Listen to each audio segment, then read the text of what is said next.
안드레아 보첼리라는 파페라 가수를 아시죠?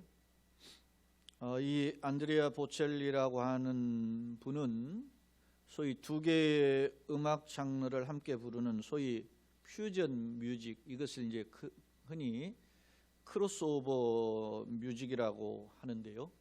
이 크로스오버 뮤직의 선두주자로 알려진 성악가입니다. 올해 우리 나이로 64세인 이 안드레아 보첼리는 이탈리아 작은 농가에서 태어나 6살 때부터 피아노를 비롯해서 플룻, 트럼펫 이런 관악기를 배웠다 그래요.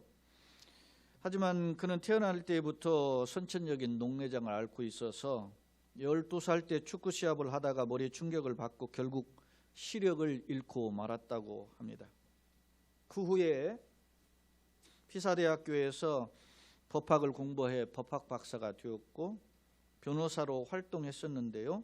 평소 음악에 대한 그 열정을 포기할 수가 없어서 변호사 일을 그만두고 야간에 그 재즈바에서 어렸을 때부터 갈고 닦은 그 피아노를 치면서 아르바이트해서 돈을 벌어서 그 돈으로 성악 레슨을 받았다 그래요. 그때 당시 그 유명한 프랑코 코넬리라고 하는 테너 성악가로부터 사사를 받았고 그 후 우리 나이로 35살인 1992년도에 이탈리아 최고의 팝스타인 주케로와 공연을 하고 세상에 널리 알려지게 되었다고 합니다. 그 후에 이제 주빈 메타라든지 로린 마젤이라든지 이런 세계적인 지휘자와 함께 음반 제작도 했고 전 세계를 다니면서 그 나라를 대표하는 가수들하고 협연을 했어요. 제가 이 안드레아 보첼리의 이 노래를 제가 수십 곡을 들어봤어요. 근데 나라별로 들어보는데 그 유명한 가수들하고 다 노래했더라고. 독일의 유명한 그 뭡니까 헬렌 피셔라든지 영국의 유명한 캐서린 젠킨스, 미국의 유명한 소위 3대 디바의 한 사람인 셀린 디온 이런 사람들하고 다 협연했고 우리나라에도 2번 왔고 정명훈 씨 지휘하는데 조수미 씨와 함께 노래한 것이 있어요. 이 안드레아 보첼리는 앞을 보지는 못하지만은 아름다운 목소리로 세계인들의 찬사를 받는 그런 성악가예요. 그런데요, 어떻게 이 안드레아 보첼리가 성공적인 이런 삶을 소위 세계인의 박수를 받고 세계인의 기쁨을 주는 음악을 하며 살 수 있었을까? 사실 안드레아 보첼리는 시력을 잃어서 시각장애인이에요. 그런데 그의 어머니인 이디 보첼리라고 하는 분이 그를 임신했을 때 맹장염을 앓고 있었다 그래요. 그래서 의사가 진단을 하기를 아이가 태어나면 아이에게 장애가 있을 수 있기 때문에 낙태하는 것이 더 좋겠습니다. 권유했다 그럽니다. 그럼에도 불구하고 어머니 이디 보첼리는 단호히 거절했고 결국 아이를 낳았는데 의사의 경고처럼 선천성 녹내장을 가지고 태어났고 이것이 이제 충격을 받아서 12살 때 결국은 실명을 한 거예요. 하지만 그가 이를 극복하고 세계인의 찬사를 받는 이런 그 소위 말하면 성악가이면서 파페라 가수가 된 것은 어떤 의미일까?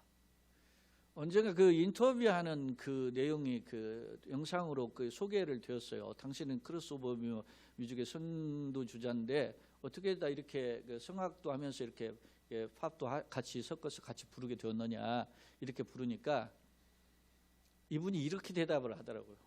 나는 그런 음악의 장르를 어떤 구별하는 것보다 나에게 주어진 시간, 노래를 부를 수 있는 시간 최선을 다해서 부르고 그리고 청중과 함께 하기를 원하는 것을 제일의 기쁨으로 삼았습니다 라고 대답을 하더라고요. 이 음악하는 사람이 자세가 된 거예요. 사랑하는 여러분, 그가 출생하기까지 그의 어머니의 결단이 있었어요. 아이가 장애를 가지고 태어날 수 있다라는 경고에도 불구하고 아이를 그 출산을 포기하지 않았고, 실제로 그런 아이가 태어났어도 그런 아이가 또 자라면서 고생을 하다가 12살 때 실명했다면 큰 충격이잖아요. 그런데 그런 장애를 갖고 태어났지만 그 안드레아 보첼리 역시 음악에 대한 열정을 포기하지 않고 결국 그가 세계적인 어떤 스타로 우뚝 설 수 있었어요.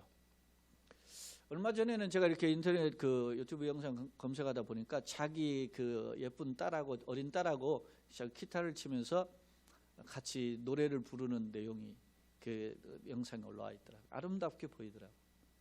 그게 얼마나 소중합니까? 세상에 안드레아 보첼리가 많은 세상의 그 노래, 음악을 좋아하는 사람들에게 위로를 줬고, 또 그의 가정 그만큼 단지 시각의 장애만 있다 뿐이지, 물론 그게 그 개인에게는 큰 고통이지만 그에게 엄청난 기쁨을 가지고 있는, 개인적으로나 가정이나 사회적으로 그런 기쁨을 준 통로가 되었다는 것입니다. 사랑하는 여러분, 최근 전 세계는 만 1년 동안 코로나 바이러스로 모든 생활이 스톱된 채 전전긍긍하고 있습니다. 다른 나라들에 비해서 비록 우리 경우는 꽤 선방을 했죠. 그래서 하루 이렇게 많은 감염자가 최근에 발생하기 전까지는 그래도 우리가 참 그래도 부러웠어요. 근데 최근에 1000여 명이 연거푸 이렇게 한 달에 지속이 되면서 뭐 처음에는 글쎄 10,000명에서 이렇게 머물지 않을까, 많이 가야 한 2만 명 될까 했는데 벌써 6만 명이 됐지 않습니까? 조금 있으면 7만 명이 될 거예요. 예측 불허의 상황이 되어서 사람들은 언제 어디서 누구에게 이렇게 감염될지 모른다는 염려와 공포 아닌 공포를 겪고 있습니다. 때문에 지금은 그 어느 때보다도 우리에게 조심스러운 상황이면서 동시에 참된 치유와 회복이 필요한 상황이에요. 그래서 목사도 설교 외에는 마스크를 쓰자, 그렇게 생각을 바꾸고 그래서 예배에 임하고 있는 것입니다. 사랑하는 여러분, 어떻게 해야 그러면 이 바이러스 공포에서 자유할 수 있고 한 걸음 더 나아가서 이 건강은 물론 이렇게 건강뿐만 아니라 삶의 영에 다 막혀져서 아우성이잖아요. 그런 상황에서 참된 회복을 누릴 수 있을까? 그간 정부는 마스크가 백신이다, 마스크 써라 막 계속 강조했어요. 그러나 마스크를 안 써서도 문제가 있지만 마스크 착용에 한계가 있음을 최근에 우리는 깨닫고 있고, 그리고 이것을 그렇다고 마냥 평생 쓸 수도 없는 노릇이잖아요. 뭔가 이게 근본적인 해결이 필요한 상황에 처해 있습니다. 그렇다면 어떻게 해야 될까? 특히 우리 교회 입장에서도 제가 언급은 했었습니다마는 우리 증거 목사님과 통화하다 보니까 우리 교단이 대한민국 교회의 한 5분의 1은 더 되고 한 4분의 1 좀 안 되거든요. 우리 교단이 규모가. 근데 우리 교단에만 교회가 지난 우리 1년에 채 안 되는 기간 동안 900여 교회가 폐쇄됐다고 그래요. 우리 그 교단이 지금 한 2-3천 교회인데 약 1000여 교회 가까이 이렇게 폐쇄됐, 엄청난 거예요. 그런 어떤 심각한 상황이 반복되고 있어요.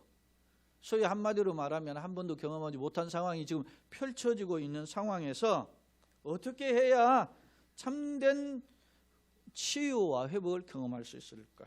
올해 목표의 방향성을 이렇게 정해봤어요. 어떻게 해야 될까? 오늘 역대하 7장 11절로 18절 말씀을 읽었는데요. 이 말씀은 우리 교회와 가정뿐 아니라 나라와 민족이 하나님 앞에서 이 세상을 살고 있는 모든 사람들이 어떻게 해야 진정한 치유를 경험할 수 있는가에 대한, 회복을 경험할 수 있는가에 대한 비결을 제시해 주고 있습니다. 먼저 오늘 말씀의 17장 한번 7장 13절 14절을 한번 읽어 보겠습니다. 혹 내가 하늘을 닫고 비를 내리지 아니하거나, 이것은 가뭄이죠. 혹 메뚜기들에게 토산을 먹게 하거나, 그 다음에 이거는 일종의 기근이고, 혹 전염병이 내려서 내 백성 가운데 유행할 때, 전염병 각종 질병이죠. 그때 우리가 어떻게 해야 되느냐면 14절 내 이름을 일컫는 내 백성이. 여러분 세상을 치료하는 비결은 하나님의 백성이 바로 서야 되는 거예요. 세상이 뭐 어떻게 하는 것도 문제가 있겠지만은 그러나 하나님이 원하시는 것은 하나님의 백성이 어떻게 하기를 원하시는가에 초점이 있어요. 세상이 문제가 있을 때 다른 사람이 어떻게 할 때 세상이 변화가 된다는 게 아니고 하나님의 백성이 변화되어야 된다. 하나님의 백성이 어떤 그러면 변화된 태도를 취해야 되느냐? 오늘 본문의 말씀은 내 이름을 일컫는 내 백성이 그들의 악한 길에서 떠나 스스로 낮추고 기도하여 내 얼굴을 찾으면 내가 하늘에서 듣고 그들의 죄를 사하고 그들의 땅을 고칠지라. 할렐루야. 사랑하는 여러분, 이런 말이 있습니다. 죄는 악이다.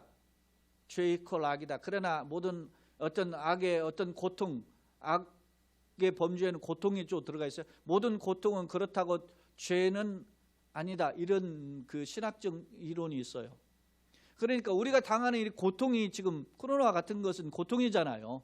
이것을 모두 다 죄라고 할 수는 없지만 그러나 우리가 믿는 사람들이 내가 여러분이요 항상 여러 번 이야기했어요. 내가 어떤 고난을 당하거나 위기를 당하거나 역경이 찾아왔을 때 그것이 첫 번째 나의 죄로 말미암지 않았는가를 돌아봐야 돼요. 나의 죄로 말미암지 않고 고난이 왔다면 그것은 기회가 됩니다. 물론 죄로 말미암은 것도 주님 앞에 회개하면 기회가 되고 죄로 말미암지 않은 것도 주님 앞에서 왔다면 그것은 뭐요? 어떤 면에서 보면 저축과 같은 은혜예요. 시험 당할 때 피할 길을 내시고 합력하여 선을 이루시는 하나님의 역사를 보게 하시는 통로가 될 수 있기 때문에 무엇보다 중요한 것은 우리가 고난과 역경이 있을 때 그것이 무엇으로 말미암았는지 우리 스스로를 성찰하는 기회를 삼아야 된다라는 것입니다. 주목할 점은 자 오늘 11, 12절 말씀을 한번 보겠습니다. 자, 왜 이런 말씀을 하나님이 하셨는가의 배경이에요. 자 11절에 솔로몬이 여호와의 전과 왕궁의 건축을 마치고 솔로몬의 심중에 여호와의 전과 자기 궁궐에 그가 이루고자 하는 것을 다 형통하게 이루니라. 그 밤에 그죠? 밤이에요. 그 밤에 여호와께서 솔로몬에게 나타나사 그에게 이르시되 내가 이미 네 기도를 뭐요? 듣고 이것을 택하여 네게 제사하는 성전을 삼았으니. 사랑하는 여러분, 우리가 7장을 보았지만 이미 6장에 보면 솔로몬의 기도로 가득 차 있어요. 5장에 보면 솔로몬이 성전을 건축하고 소위 성전 낙성식을 해요. 봉헌식을 했단 말입니다. 우리로 말하면 일종의 헌당식을 한 거예요. 그렇게 헌당식을 하고 하나님 앞에 간절히 기도한 거예요. 하나님 우리를 이곳에서 하나님 임재하 좌정하시고 우리가 제사할 때 하나님 영광 받으시옵소서 그런 한 거예요. 그런데 이 성전 낙성식 제사를 7일간 하고 8일째 또 하고 또 그 이어서 연장해서 하는데 거기에 보면은 솔몬이 드린 제물이 보면 나와요. 뭐 여기 보면 어마어마한 좀 있어요. 양과 같은 경우는 뭐 10만 마리가 넘어요. 그런 어마한 것들을 그 솔로몬이 하나님 앞에 바치는 장면이 나와요. 5장에 보면은 그가 셀 수도 없는 자 5장 6절에 솔로몬 왕이 그의 모인 교구들 그 앞에 양과 소로 제사를 드렸다 그렇게 표현하면서 그의 뒤로는 이제 제물을 쑥 소개하는데 어마어마한 제물들을 드렸음을 알 수 있어요. 그건 뭐 여러분이 개인적으로 살펴보시고 그러는 엄청난 제사를 드리고 하나님 앞에 기도하거든요. 기도하는데 기도한 그 기도를 주님이 뭐라고 오늘 12절에서 네가 기도한 모든 기도를 어떻게 내가 듣고 내가 이것이 뭐요? 솔로몬이 지은 성전 건축과 그 봉헌한 성전을 내가 어떻게 해요? 택하여 내게 제사하는 성전을 삼았으니 할렐루야. 사랑하는 성도 여러분, 여러분은 하나님이 택하신 거룩한 성전인 줄로 믿습니다. 고린도의 전서와 후서에 보면 3번에 걸쳐서 고린도전서 3장 16절 6장 19절 고린도후서 3장 16절 19절 이렇게 해가지고 3번에 걸쳐 너희는 하나님이 계시는 거룩한 성전인 줄 알지 못하느냐. 너희 몸은 하나님이 구별하신 성전이다. 할렐루야. 그러니까 우리가 어디를 가든지 우리가 성전이에요. 하나님 모신 곳이란 말입니다. 그래서 우리가 하나님을 모시고 기도하면 그 기도를 들으시는 줄로 믿습니다. 그러니까 나의 정체성이 분명해야 돼요. 하나님은 나를 택하셨다. 하나님은 나를 성전 삼으셨다. 나는 하나님의 성전이다 라고 하는 강력한 그런 확신과 그런 소망을 붙잡고 주님 앞에 엎드리는 자가 되기를 예수님 여러분 축원합니다. 하나님이 너를 택했다 그랬습니다. 성전을 택했다 그랬습니다. 너희 기도를 들었다 그랬습니다. 그러면 기도를 듣고 어떻게 할 건가 보세요. 설령 혹 하늘을 닫고 비를 내리지 않거나 혹은 메뚜기로 토산을 먹고 기근이 들어서 막 경제적인 어려움이 있거나 혹은 전염병에 있어서 세상에 유행할 때 하나님 앞에 엎드리는 거, 내 이름을 일컫는 내 백성이 그 악한 길에서 떠나야 돼. 첫째, 하나님의 응답을 받으려면 고백하겠습니다. 악한 길에서 떠나야 한다. 영상으로 예배하시는 우리 교우들 함께 고백합니다. 악한 길에서 떠나야 되는 줄로 믿습니다. 그렇습니다. 우리가 죄를 청산하는 것. 여러분 2021년 새해가 밝았는데 우리가 작년에 가지고 있던 생각들이나 어떤 삶의 어떤 그 컨셉이 있어요. 그것을 주님이 기뻐하시는 것이라면 가지고 가야 되지만 주님이 기뻐하지 않는 생각이나 방향성 언어가 있다면 내려놓는 나름 각오와 결단이 필요한 줄로 믿습니다. 오늘 주님이 그것을 원하셔요. 내 백성이 악한 길에서 떠나야 된다. 여러분 왜 떠나야 되는지를 보세요. 우리가 읽지는 않았지만 보세요. 떠나는 대표적인 일이 뭐냐면 19절 20절에 보면은 이런 표현이 있어요. 그러나 너희가 만일 돌이켜서 너희 앞에 둔 율례와 명령을 버리고 가서 뭐요? 다른 신들을 섬겨 그들을 경배하면 내가 너희에게 준 땅에서 그 뿌리를 뽑아내고 그런다 그랬잖아요. 그러니까 가장 죄악이 뭐냐면 하나님을 떠나는 거예요. 하나님을 떠나서 다른 신을 섬기는 겁니다. 하나님이 기뻐하시는 기준을 버리는 것이에요. 사랑하는 여러분, 내가 세상 욕심 자랑, 세상 행복 쾌락 때문에 하나님을 버리고 하나님을 떠난 것이 있었다면 고쳐먹고 바른 신앙관을 가지고 새해를 시작하기를 예수님의 이름으로 축원합니다. 그것이 하나님께서 기뻐하시는 일입니다. 회개는 참된 회복을 위한 하나님의 강력한 은혜의 통로임을 성경은 보여주고 있습니다. 사랑하는 여러분, 이 회개라는 게 뭡니까? 내 중심적인 내 사고적인 것들 내려놓는 거거든요. 그래서 오늘 보시면은 여기에 보면 14절에 그들의 악한 길에서 떠나 스스로 어떻게 해요? 낮추고 그들의 악한 길에서 떠나서 스스로를 낮추는 거예요. 왜냐? 스스로를 낮춘다는 건 겸손이죠. 교만을 버린다는 겁니다. 하나님만 바라보고 의지한다는 것입니다. 야고보서 4장 6절에 보면 야고보 장로는 하나님은 교만한 자를 물리치시고 겸손한 자에게 은혜를 베푸시는 분이다. 그렇게 교훈하고 있어요. 예? 여러분 자문에서도 교만은 패망의 선봉이요 거만한 마음은 넘어짐의 앞잡이죠. 그러나 겸손은 뭐요? 존귀의 앞잡이라 그랬어요. 사랑하는 여러분, 인간은 여러 번 이야기했습니다. 헬라어로 안트로포스라는 인간이라는 단어는 위를 바라다 보는 존재예요. 우리는 하나님 없이 살 수 없습니다. 여러분 이 절망적인 상황에 코로나 하니까 세상에 막 사람들만 보게 되죠. 그러니까 미국이나 뭐 영국에서 뭐 하는 뭐 중국이나 또 우리나라에도 뭐 곧 뭐 백신이 한다는 그 백신만 합니다. 진정한 백신은 주님이 우리의 치료자로 함께 하시는 것이죠. 세상은 이해를 못해요. 이게 주판을 죽여서 상식적이고 그런 과학적 논리적인 것으로 이해가 안 돼요. 그러나 우리는 하나님이 나의 진정한 치료자시고 진정한 위로자시고 의사이시기 때문에 하나님을 회복하는 것이 나의 삶의 회복의 통로인 줄로 믿습니다. 그렇습니다. 저 옛날 프란체스코라고 하는 성 프란체스코 있죠. 이분이 뭐 한센병자가 걸어오는데 내가 하나님 모든 주님 뜻대로 살겠습니다. 그렇게 하면서 그 헌신하고 결단을 했는데 마침 자기 앞에 한센병자가 걸어오더라는 거예요. 그때 내가 세상의 모든 사람들을 주님의 사랑으로 품겠습니다 라는 기도를 했는데 그 병자가 오니까 순간 마음속에 타러 그래서 피하고 싶은 마음으로 피했다는 거예요. 그때 하나님의 순간 자기 마음속에 들려지는 음성이 있어요. 야, 너는 그보다 더 냄새나는 자야. 그런데도 내가 너를 품어주었다. 그렇게 하나님 음성이 들려주는 거예요. 그때 순간 회개하고 지나친 그 한센병자를 찾아가서 형제여 힘들지만 힘을 내세요 하고 손을 잡고 기도해 주었다. 예전에 제가 한번 이야기했죠. 미국에 갔을 때 제가 아침에 호텔 식당에서 밥을 먹는데 거린이 왔어요. 근데 막 얼굴에 막 뭐 진물이 질질 흐르고 그러네요. 손에도 그런 게 있어요. 그런데 사람들이 식당에서 보면은 못 들어오게 하죠.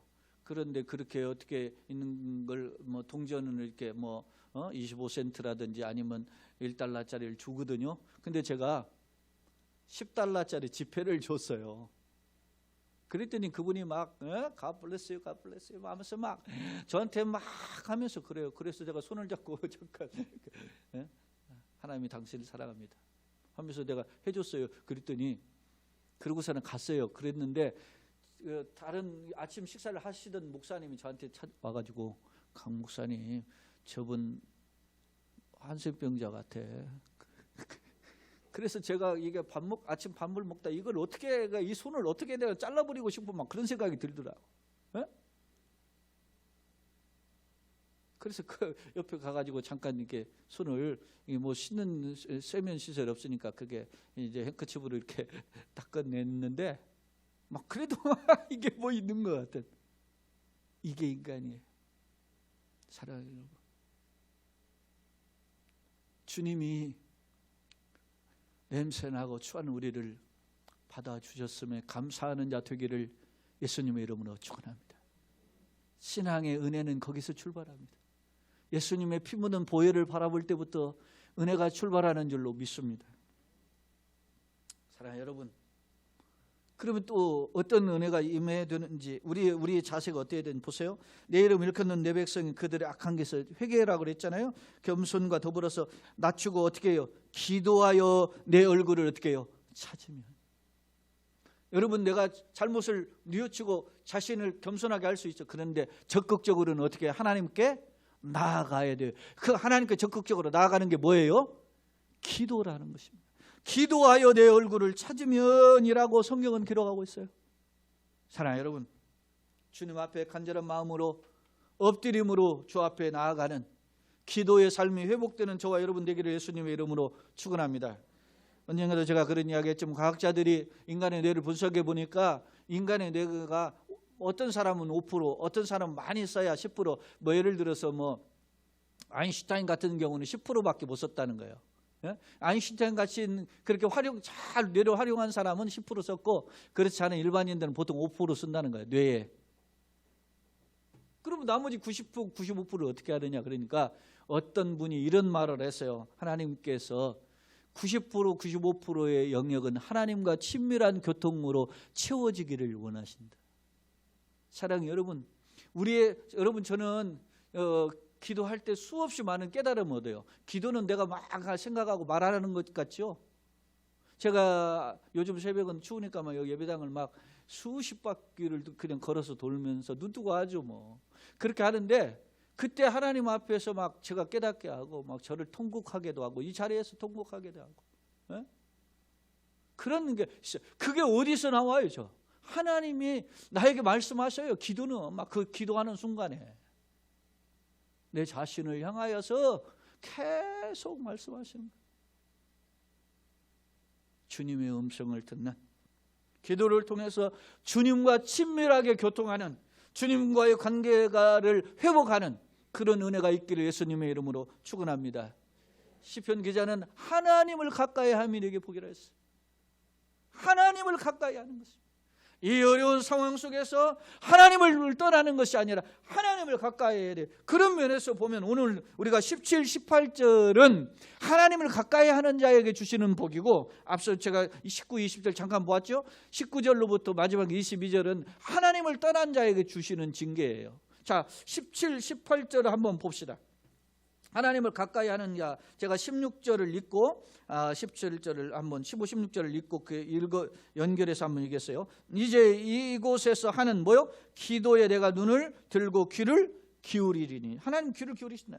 이는 내가 이미 이 성전을 택하고 거룩하게 하여 내 이름을 여기에 영원히 있게 하였습니다. 내 눈과 내 마음이 항상 여기에 있으리라. 네가 만일 내 앞에서 행하기를 내 아버지 다윗이 행한 것 같이 하여 내가 네게 명령한 모든 것을 행하여 내 율례와 법규를 지키면 내가 네 나라 왕위를 견고하게 하되 전에 내가 네 아버지 다윗과 언약하기를 이스라엘 다스릴 자가 네게서 끊어지지 아니한 대로 하리라. 다시 말하면 형통하게 한마디로 참된 치유와 회복을 넘어서 형통에까지 가야 되는 줄로 믿습니다.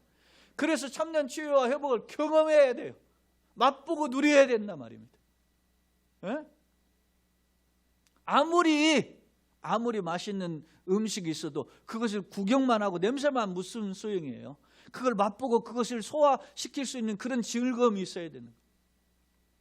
마찬가지입니다. 하나님께서 이런 진정한 은혜를 회복하시는 비결은 하나님 차원으로 우리를 이끄시겠다는 거예요. 내 생각, 내 판단, 내 수준이 아닌 하나님의 수준, 하나님의 차원으로 우리를 이끌어 주시겠다고 했는데 그 비결이 뭐라는 거예요? 우리가 죄를 청산하는 것입니다. 그리고 우리가 주님 앞에 간구하고 엎드릴 때 주께서 길을 열어주시는 줄로 믿습니다.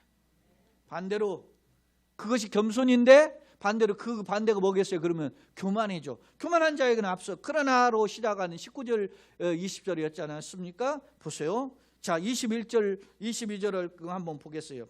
20절에는 속담과 이야기거리가 되게 만든다 해놓고 이 성전이 비록 높을지라도 그리로 지나가는 자마다 놀라 이르되 여호와께서 무슨 까닭으로 이 땅과 이 성전이 같이 행하였는고 대답하기를 그들이 자기 조상 애굽 땅에서 인도하여 내신 자기 하나님 여호와를 버리고 다른 신들에게 붙잡혀서 그것들을 경배하여 성경으로 여호와께서 이 모든 재앙을 그들에게 내리셨다 하셨다.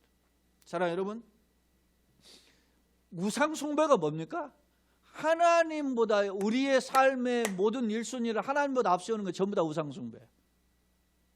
다른 신들을 섬기는 것도 우상 숭배지만 나의 삶의 우선순위가 하나님보다 모든 것을 다 앞세우는 것이 그것이 우상이 될 수 있는 거예요. 그래서 그런 경고도 있지 않습니까? 내가 또 자녀 자식 그렇게 하면 자식이 우상이 될 수 있고 어떤 사람이 돈 하면 돈이 우상되는 건 말할 것도 없고 건강하게 그것이 그 우상 숭배가 될 수 있는 것은 말할 거 없고 나의 삶의 우선순위를 하나님 제쳐놓을 때 그게 문제예요. 그래서 우리가 하나님 하루 일과를 시작하면서 뭐 새벽 예배도 드리고 가정 예배도 드리고 여러분 그렇지 못한 사람은 어떻게 개인적으로 콰이트 타임을 하잖아요. 경건의 시간을 큐티를 하지 않습니까? 그렇게 하는 것은 내 삶의 중심이 하나님을 먼저 모시고 시작하고 출발하기를 원합니다.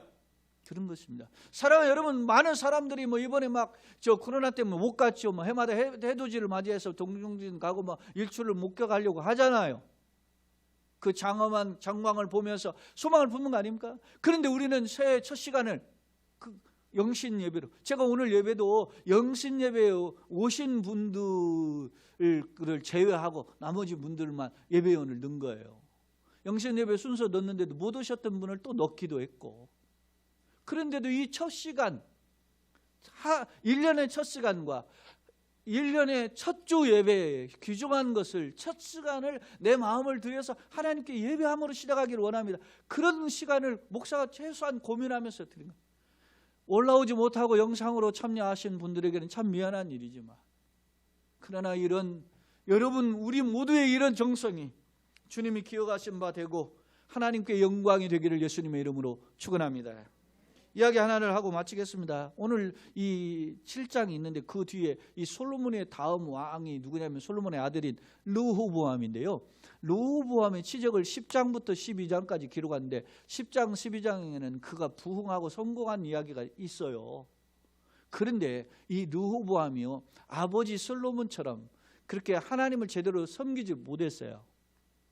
그때 교만하여지니까 하나님께서 그를 징계를 내리는데 12장에 보면 애굽 왕 시삭이라고 하는 사람을 통해서 공격하게 하는데, 시삭이 그냥 혼자 오지 않고 주변에 예를 들어서 리비아 사람, 그 다음에 이디오피아인 구스 용병, 그 다음에 쑥 사람, 이런 용병들을 말이죠, 돈을 줘가지고 군대를 모집해가지고 이 쳐들어오는. 왜냐?